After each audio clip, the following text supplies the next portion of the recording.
Shalom les amis. La Torah elle nous demande d'aimer Hachem. Jusqu'à maintenant, moi j'aurais pu penser qu'aimer quelqu'un, ça se commandait pas. Ça venait tout seul. C'était inné justement. Mais en réalité, la Torah nous dit tout le contraire, puisqu'elle nous ordonne d'aimer Dieu. Et comment est-ce qu'on peut aimer Dieu? Alors il suffit de regarder qui on aime le plus dans nos vies.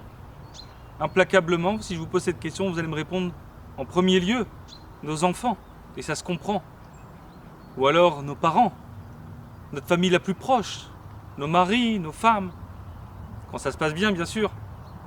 Pourquoi? Parce que tout simplement, en réalité, on aime les gens dont on s'occupe le plus, auxquels on pense le plus, pour lesquels on s'investit le plus, ceux qui sont le plus avec nous, qui constituent notre vie, qui vivent avec nous au jour le jour.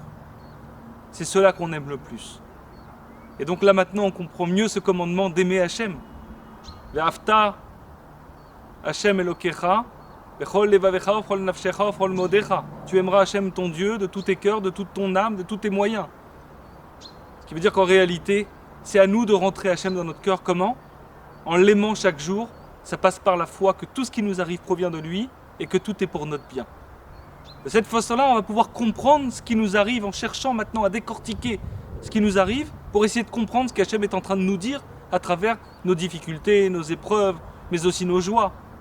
Et si on arrive à faire ce chibour, c'est-à-dire à brancher notre vie et ces événements à Dieu, alors on vivra véritablement avec lui et donc on pourra l'aimer. Et c'est ce qui se passera ensuite.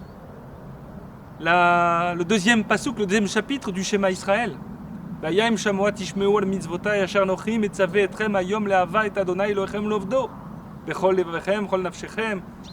que si tu écoutes tout ce que je t'ai demandé de faire, toutes les mitzvot, les conseils, pour être heureux, et si véritablement tu les appliques, et que tu m'aimes, pour me servir de tout ton cœur et de toute ton âme, alors je te donnerai tout ce dont tu as besoin. L'abondance, tu auras la santé, tu auras l'argent, tu seras heureux, tu vas t'épanouir, tu manqueras de rien.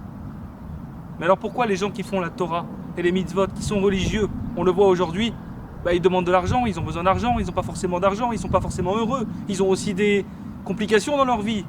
Tout ne va pas pour le mieux pour eux aussi. Sinon, on voudrait tous faire la Torah. Tout simplement parce que la réponse, elle est dans ce schéma. C'est-à-dire d'aimer Hachem pour le servir de tout son cœur et de toute son âme. Combien est-ce qu'on sert Hachem de tout notre cœur? Même si on prie, on le fait en pensant à autre chose. Est-ce qu'on est assidu? Est-ce que quand on fait quelque chose pour lui, est-ce qu'on le fait de tout notre cœur et de toute notre âme? Non. Personne ne fait ça, les amis. Et c'est ça l'exil en réalité. C'est qu'on peut très bien étudier la Torah, mais penser à toute autre chose. Ou en tout cas pas vouloir se connecter véritablement à Dieu. On peut très bien prier toute la Hamida tous les jours, 3 fois par jour même. Faire toute la prière sans jamais penser à Dieu. Faire une récitation. Mais s'impliquer, s'investir dans un texte. Essayer de comprendre ce qu'on est en train de dire, à qui on parle véritablement. Savoir qu'on parle avec Hachem véritablement. C'est donner tout son cœur et toute son âme. C'est l'aimer véritablement. Faire partie. Faire en sorte que Hachem fasse partie intégrante de notre vie. C'est ça l'objectif, les amis. Pas de le laisser à la synagogue justement, non, mais de l'amener dans notre vie. Dans notre vie de tous les jours et dans nos difficultés, dans nos épreuves, dans nos joies, dans notre famille, dans tout ce qu'on vit. C'est ça qui nous permettra véritablement de l'aimer et donc de pouvoir obtenir l'abondance dans tous les domaines. Ça s'appelle la délivrance. Et Hachem, il nous amène vers ça. Matzmiyar Yeshua, c'est-à-dire qu'il fait pousser la délivrance. Par nos épreuves justement, par nos difficultés justement, pour qu'on réussisse à comprendre en réalité que l'objectif c'est de l'amener dans nos vies. Alors les amis, travaillons dans ça, avançons dans ça, et ça commence seulement, uniquement, en lui parlant chaque jour, en prenant du recul sur tout ce qui nous arrive pour pouvoir le trouver dans toute notre vie.